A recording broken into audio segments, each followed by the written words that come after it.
Honorable Rog, welcome to the committee hearing.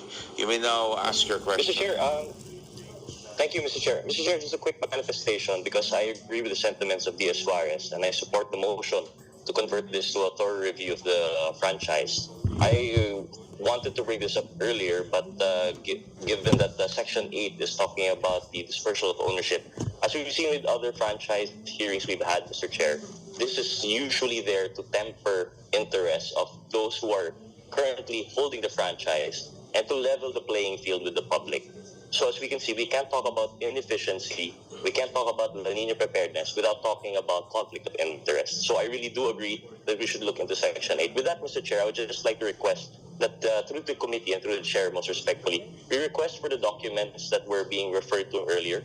May we request from SGP, Synergy, the share swap agreement that they might have had with NGCP, and maybe also request, Mr. Chair, for the documents that SGP presented to the PSE for their IPO. I think this would be very helpful for us moving forward, especially if since the motion was granted, and we'll be taking that in the next hearing. Yun lamang po, Mr. Chair, for the consideration of the body. Thank you very much. Thank you very much, Honorable Rog. NGCP, did you take note of the request? Yes, Mr. Chair, we are taking note of all the requests. Yes, Mr. Chair, even the one given online po. Okay, thank you very much. So that's clear. Please submit those documents. And the position that all these questions really started because of the transmission issue. Kaya ako nagsasanga itong mga tanong at nanganganak because also of the answers raised by NGCP. And we have to be very, very clear because at the end of the day, it's public interest, public good, ang bottom line po nito. That's why yan po talaga ang titignan po natin. So now, yes, the Honorable J.J. Suarez, you're recognized. Yes, Mr. Chair, I just need to amend my motion earlier. Yes. Since we have sufficient numbers of members present with us online, may I call on the members of the committee to vote on conducting a motu proprio inquiry for the review of the congressional franchise of NGCP. I move a referendum be made on this matter. So move, Mr. Chair. There's a motion by the Honorable Deputy Speaker J.J. Suarez. Any second? The Honorable Dan? Second motion, Mr. Chair. Second motion? I didn't know kasi you opened your mic. So, yes, seconded by the Honorable Dan Fernandez. Comsec, any objections? If there are none, therefore we now, the motion is hereby approved. We now proceed. Mr. Chair. Yes, the Honorable Dan Fernandez. Prior to my next... Okay, pabusin ko muna yung mga tanong nyo kasi may mga tanong din ako. Pero unahin ko muna kayo. Sige, prior to the next issue that this representation would like to tackle, Mr. Chairman, I just wanted to ask yung NGCP about doon po sa NGCP attorney, kasi years ago, ang National Transmission Corporation o Transco, sumulat si Mr. Henry C., ang President and CEO, sa kanya about the establishment or engaging yung pong NGCP in other businesses without prior consent of the PISAM. Are you familiar with this issue? No, Mr. Chair. If we have a copy of that, maybe we can answer. Yes. Kasi ang NGCP po ay nagtayo ng mga telecommunication, doon sa mga sub-transmission natin na under the concession agreement. And these have been discussed thoroughly sa Senate, dito sa Congress, itong mga facility na to. And we asked before if these facilities were dismantled. So siguro isama nyo na lang po sa report nyo kung these facilities were dismantled. But because, Mr. Chairman, yung telecommunication business na $22 billion ang pwede nating projected income dun sa optical fiber that can be put on the grid, napakalaki po ng negosyong pwede nating makuha dito. And with that, Mr. Chairman, I think it is imperative on this government and on this Congress to really review their franchise dahil nga meron po tayong nawawalang potential pagdating po doon sa paggamit ng ating pong grid. Hindi po ito nakita nung ito po'y pinirmahan tong concession agreement, yung possibility that this telecommunication can be taken advantage by this government. And I think we need to discuss the importance of this business that this government must be put on this different sites, yung ating mga sub-transmissions. Secondly, Mr. Chairman, I think, alam mo to, Attorney Cynthia, meron po tayong property na owned by the Social Security System doon sa Pasay. Ito po ay 60,500 square meter. At doon po sa pagtatayo sa Pasay ng 230 kilovolts substation project, it requires only 2,000 square meter. So ang tanong ko, bakit po natin binili yung 60,852 square meter na property doon po sa Pasay na pag-aari ng SSS? Mr. Chair, we will draft our answer, submit our answer, written form. And also, please try to answer back on this issue dahil yung pong property na binili ng NGCP, nakapangalan po sa NGCP. Tandaan po ninyo, hindi po kayo ang may-ari nito. Ito'y pag-aari ng gobyerno.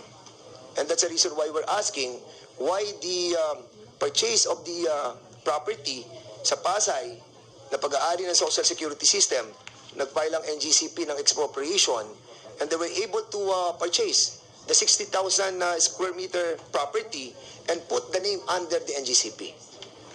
Okay, so please put that in your record as well. Yes.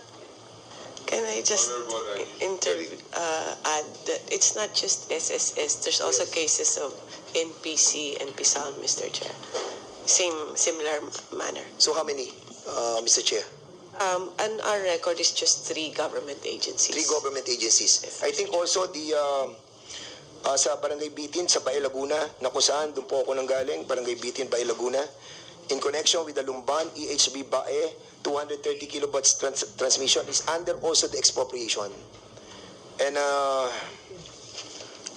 kung inilalagay nila sa kanilang pangalan, yung property at ang contention nila ay ipapangalan sa atin after the concession agreement expired, then yung property baka tumaas na during that time. So mahirapan ng gobyerno to pay it back or to buy back the property. So dapat ngayon pa lamang, Mr. Chairman, nasa pangalan na po yan ng Transco. Dahil Transco po ang ay pag-aari po ng gobyerno. So yun po ang ating pong isang contention that I think there is also a violation on the part of the NGCP on putting the name of a private company on the property that was expropriated by them and by the government in favor sa kanila. Sa kanila nakapangalan. Hindi po sa atin. So, doon pa lamang nakikita po natin ang maraming mga violation that was committed by the NGCP. So, Mr. Chairman, pupunta na po ako sa last. Kasi po pinag-uusapan kanina, binabanggit po ni Attorney Cynthia yung we're talking about yung kanilang operation dahil nga po La Nina na. Yes. Mr. Chair, Sharon, before we ask the Honorable Dan to continue, the Honorable Yusek. just on the topic on the expropriation, because there is a ruling of the ERC na hindi pwede sila to expropriate if there is no ERC ruling. And exactly the problem why the problem is exacerbated by the fact that it's under the name of a private company. Had it been a government agency expropriating, even for our developers, ang DOE kasing nagsumusulat sa owners for the expropriation proceedings and that medyo yun yung usual course ng expropriation. Now if it's a private company, then it becomes longer and more complicated and more bound to the expensive and even more bound to certain rules. Pero kung government yan, Transco or DOE, then beyond the franchise and beyond the IPIRA law, pwedeng may right ang gobyerno mag-expropriate, sir. Thank you. Thank you very much, Honorable Yusek Sharon Garin. Any other question for any other member? Mr. Chair, The Honorable Dan Fernandez. kasi nga yun nga po ang tatanong ko rin sa NGCP eh. Kasi sa logo lang nila, makikita mo na ng feeling ng NGCP, sila po may-ari ng transmission at hindi po gobyerno. Kung papansinin po ang kanilang logo, hindi ko alam kung meron tayong logo dito eh. Hindi po, dapat sinasama nyo ang Transco eh. Dahil gobyerno may-ari ng transmission, hindi po NGCP. At kung ang may-ari po ng transmission ay gobyerno, dapat sa logo nyo nakasama ang Pilipinas. Hindi nyo inaari ang transmission. Now, Mr. Chairman, balik po tayo doon sa nangyari noong January 2, 2024. Alam naman po natin, Mr. Chairman, na nagkaroon tayo ng going back to the premise of Attorney Cynthia, that La Nina, papasok na po La Nina. Noong January 2 ng 2024, nagkagulo po sa Panay. Alam naman natin that lahat tayo nasa bakasyon. Pumasok ang Kongreso para pag-usapan lang yung problema ng Panay, power interruption. We have invited si Roel Castro sa Panay. I think he's still in here. So, ang tanong ko sa NGCP, ang pinag-usapan po natin doon ay yung pong ancillary services.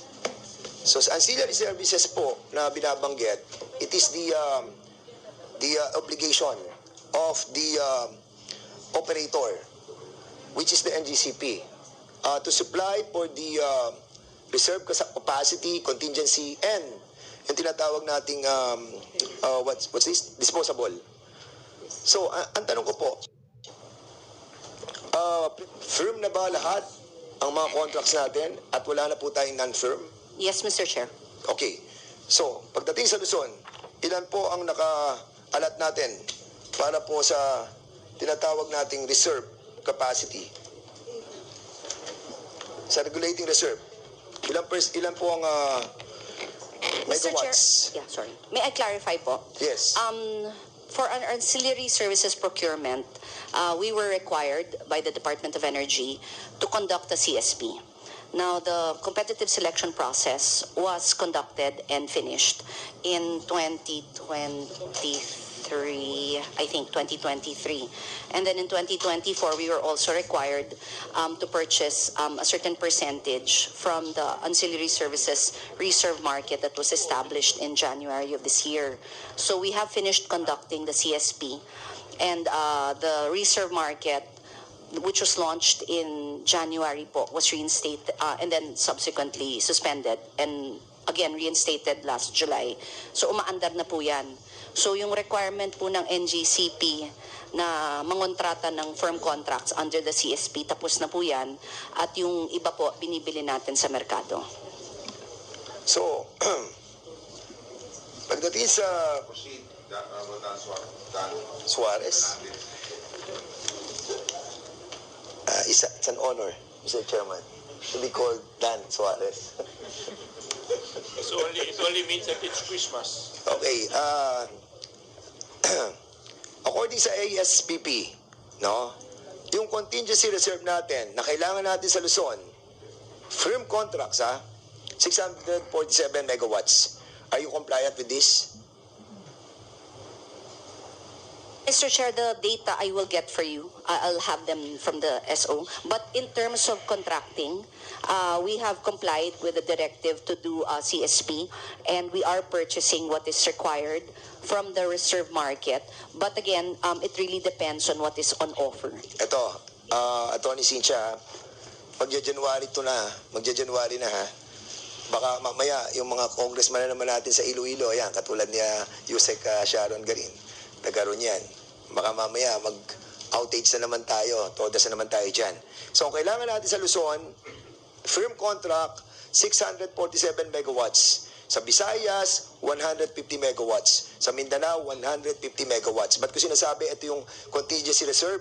Ang ibig sabihin, kailangan ninyo magkaroon ng ancillary services, primary reserve, na yung pinakamalaking planta sa Luzon.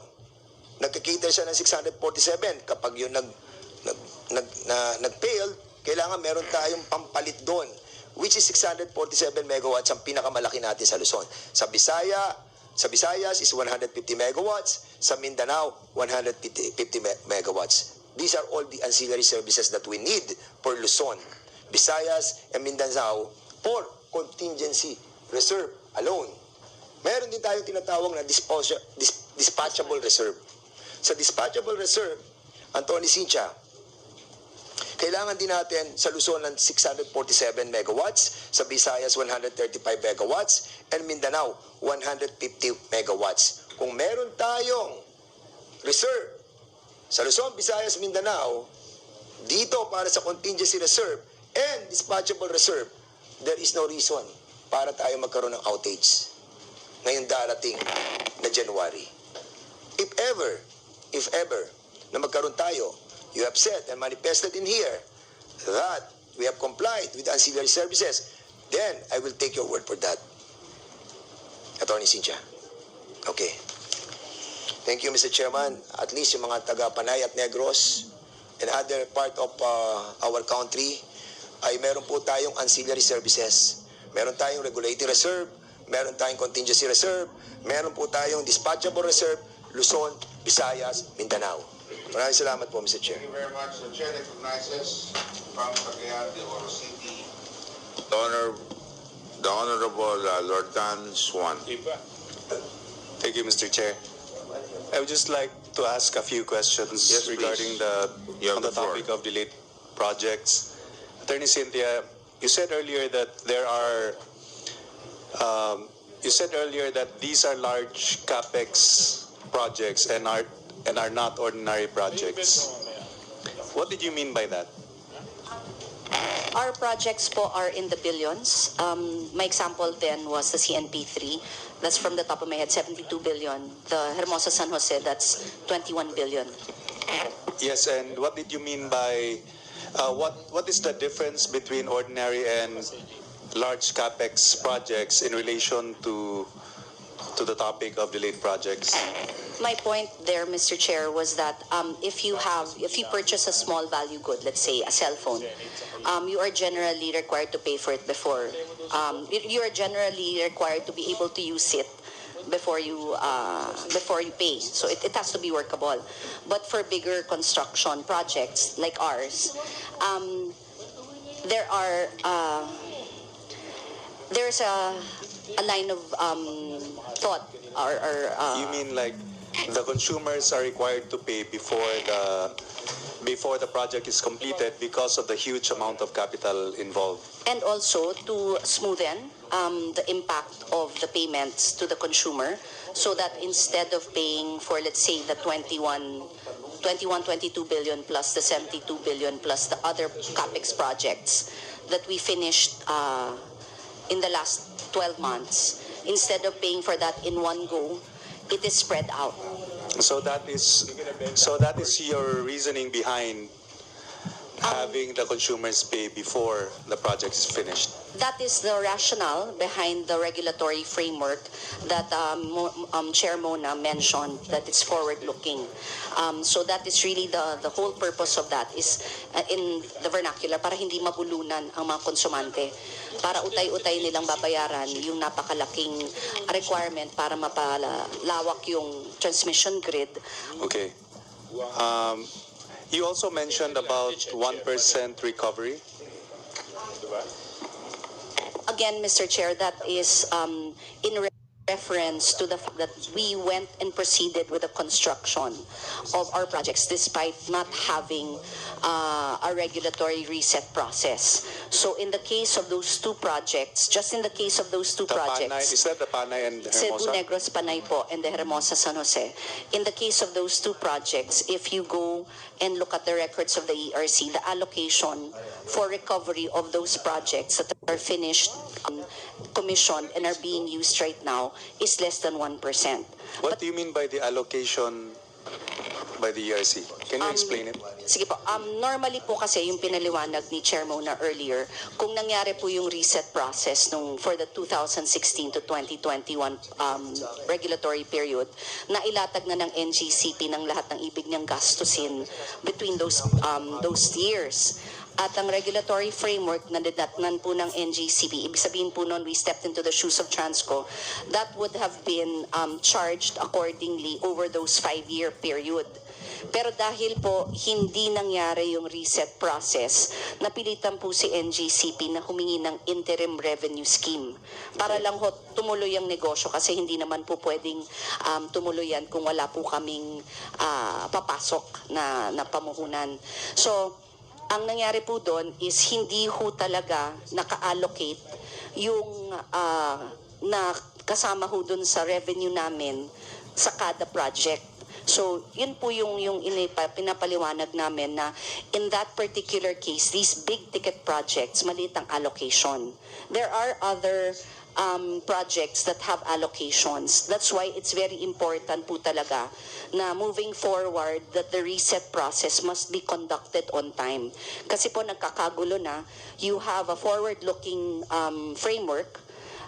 NGCP was forced to work on the existing rules at that time, and although we recognize the concerns that these rules may or may not be, in the opinion of certain factions, not the ideal, we are left in a situation po na may actual cost ka working in a forward-looking regulatory framework without rules, unclear kung anong rules dapat ang sinunod. Ang NGCP naman po kasi sinusunod lang po namin yung batas at regulasyon na in place at the time act. So you're talking about the retroactive application of the rules?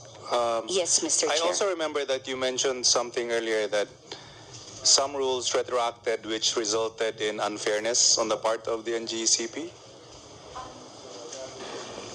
I'm not sure I said the word unfair today, but it does lead us into a situation po where the CAPEX has been expended. Nagastos na ho namin natapos na po yung 2016. And at that time po, yung rules noon wala. So wala ho kami talagang choice kung di i-assume na yung last approved rules, yun po yung gagamitin namin. Hindi po kasi kami pwedeng mag-imbento ng sarili naming rules. So ngayon po, kung papalitan yung rules na gagamitin for the past years, mahirap pong sabihin na dapat hinulaan ni NGCP na 10 years later, magbabago yung rules. So I don't want to qualify it as unfairness, but that is the situation we are in, na tapos na po yung mga taong yun. Ginamit ho namin yung huling inaprobahang rules. Tapos, kung magbabago po yung rules na ipapataw dun sa mga taong yon, mahihirapan ho kaming sagutin kung bakit naging ganon yung action under the new rules, because those rules did not exist when we acted. Okay. May I ask Chairman Lisa Dimalanta regarding her comment? Because I remember you said something regarding that topic earlier in response to Attorney Cynthia. Thank you po. Thank you, Mr. Chair. I suppose it's on the last part po, yung about the retroactive rate making. Opo. I think, kaya nga po kanina pinaliwanag ko po na ang posisyon naman po namin ay hindi siya retroactive rate making or retroactive rule making, kasi nga po walang rates or walang rules that were governing that period. Whatever was issued by ERC were clear to everyone, to all stakeholders, as an interim arrangement only. Tama naman po yung sinabi ni NGCP na ay ano pong susundin namin kung wala pong rules. So ang ginawa po nila, in-apply po nila yung kung ano yung nakasanayan nila during the previous 5-year period. But from our end, it is with the understanding that there will be rules that will come out later. Because hindi po, lalo na po, yung very fundamental po yung diferensya Kasi po, forward-looking nga po yung approach. So, how can we still do a forward-looking approach when the period had already passed? So it's not a matter of discretion. It's a matter of what is workable. it cannot be, we could not work backwards because it's forward-looking. Sana nga po kung may na-file na, pwede po nating estimate and konti lang yung diferensya. Pero ito po, ilang taon po yung diferensya. So, yun naman po yung sinusubukan ng komisyon na tapusin para nga din po makausad na po tayo talaga dun sa forward looking if that will remain the regulatory framework moving forward. Okay, thank you, ma'am. May I ask Attorney Cynthia, you said earlier that you no longer have any delayed projects, right? And No, Mr. Chair, the statement was we are on time for You're the on SIS po, the okay. system impact studies. okay, thank you. Thank you, Mr. Chair. Thank you very much, the Honorable Lord Dan Swan of Cagayan de Oro City, 1st District. For NGCP, ma'am, pwede lang magtanong, meron pa po tayong mga projects na kung saan yung lupa ay ating dapat binili pero hindi po natin nababayaran kaya nagkakadelay po ang mga proyekto natin. Mr. Chair, our mode of acquiring right away, dalawa po yun, negotiated or ex-pro. Yung sa negotiated Let's talk po, of negotiated. I'm sorry po? Negotiated. For negotiated po, bago po namin mapasok at magamit yung proyekto, meron na ho kaming kasulatan. Minsan ho talaga nade-delay yung full payment dahil po may mga requirements na hindi ma-submit yung landowners. But in general, they are given, may kasulatan na po, deed of sale or other documentation. Tapos po, may mga payments na. But admittedly, there are areas where hindi pa po fully paid because of documentary requirements. And would this non-payment because of lack of documentary requirements delay the plan or delay the implementation of the project? In general, no, Mr. Chair, because when we negotiate with a landowner, it begins with, of course, yung price, and when that's been agreed, we give them a list of requirements to submit so that we can document po yung property